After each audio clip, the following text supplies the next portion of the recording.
કોઈનો બર્થડે હોય, કોઈની સગાઈ હોય, માંડવો હોય, તો લગ્ન પ્રસંગનું આ ચિત્ર છે. પછી જુઓ, લગ્ન પ્રસંગનું ચિત્ર નથી. જુઓ ધ્યાન, બધા એકબીજાને જમાડે છે. તો સ્નેહ મિલન છે. શું છે? સ્નેહ મિલન. સ્નેહ મિલન શબ્દ સમજાવતો સ્નેહ મિલન હોય, માંડવો હોય, બર્થડે હોય, બીજું શું બોલ્યા? તિથિ જમણવાર હોય. પછી બીજું શું હતું? પછી સગાઈ હોય. પછી બીજું શું બોલ્યા હતા? હા, સાંસ્કૃતિક પ્રોગ્રામ હોય.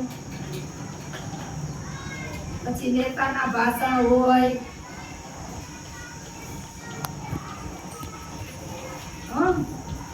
આવું બધું હોય ત્યારે આ મંડપ બંધાય. આ મંડપ બાંધવાના કારણ સમજાઈ ગયું?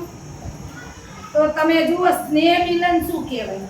કે દિવાળી આવે એટલે આપણે એકાબીજાને બધા મળવા જઈએ છીએ.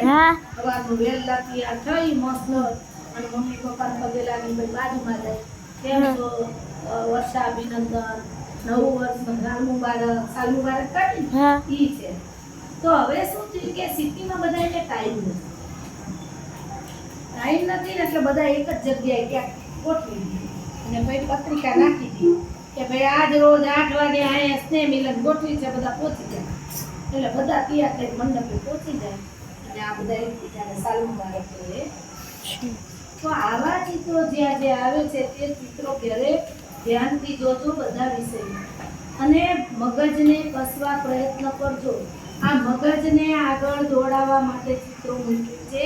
તમારી કલ્પના શક્તિ વિકસિત કરવા માટે ચિત્રો મૂકેલા છે. હાલો પાછળ બેરો બસ મૂકી દે.